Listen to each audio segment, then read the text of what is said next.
আজকে পুরো দিন চলে গেল হাতি এবং ঘরের ভয়ে ভয়ে। হ্যালো গাইজ, আসসালামু আলাইকুম। সবাই কেমন আছেন? আশা করি ভালো আছেন। সকাল সকাল ব্লগটা শুরু করে দিলাম। সকালে এসে গেছে সাপ্লাইয়ের পানি, তো আমি তাড়াহুড়ো করে কাপড়গুলো ধুয়ে নিলাম, থালা বাসনও ধুয়ে নিয়েছি। তারপর হালকা পাতলা চা নাস্তা করে নিয়েছি। হাজব্যান্ড চলে গেছে স্কুলে। তো আমি চিকেনের সাথে চিকেনের ছাল এনেছিল, ছালগুলো আমি ভালোভাবে তাওয়ার মধ্যে ছেঁকে নিচ্ছি। আপনারা কিভাবে পরিষ্কার করেন জানাবেন। তারপর কালকে এনেছিল বিকালে মাছের সাথে অল্প একটু ডিম বেরিয়েছিল মাছের, বিকেট মাছের।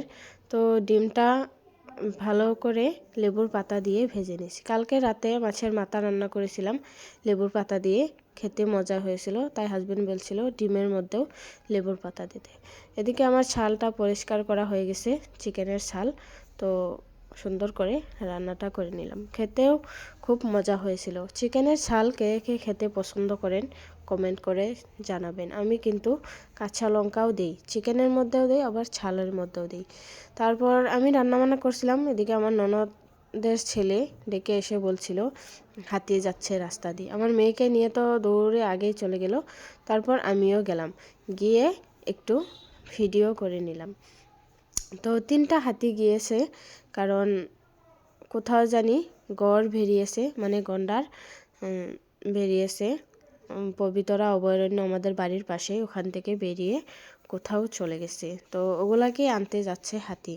আরেকদিকে আমার মেয়ে সব খেলনাপাতি বের করে পুরো একদম দেখেন পুঁই শাকের বিচি, সিম এগুলা রান্নাবান্না করে রেখেছে। আবারও এদিকে বাচ্চাও শুইয়ে রেখেছে রুমের মধ্যে। ওর ফুপি এগুলা বাস করে দিয়েছে সুন্দর করে, একদম উঠোনের মধ্যে একা একাই খেলা করবে, আর কোনো বাচ্চা নেই।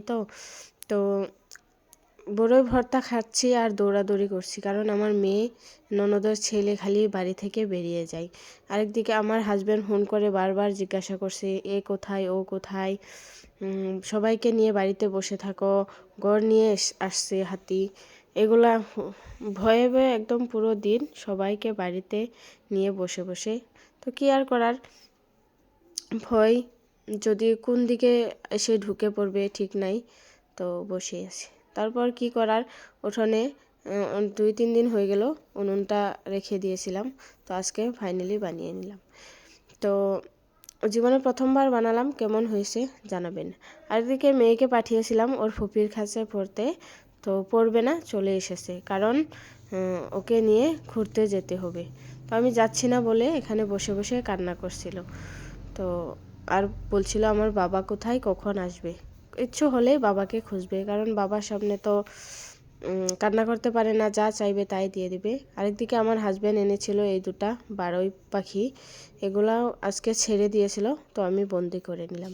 ভিডিওটা কেমন হয়েছে জানাবেন। ভালো লাগলে লাইক কমেন্ট শেয়ার করবেন। ভালো থাকবেন, সুস্থ থাকবেন, ধন্যবাদ।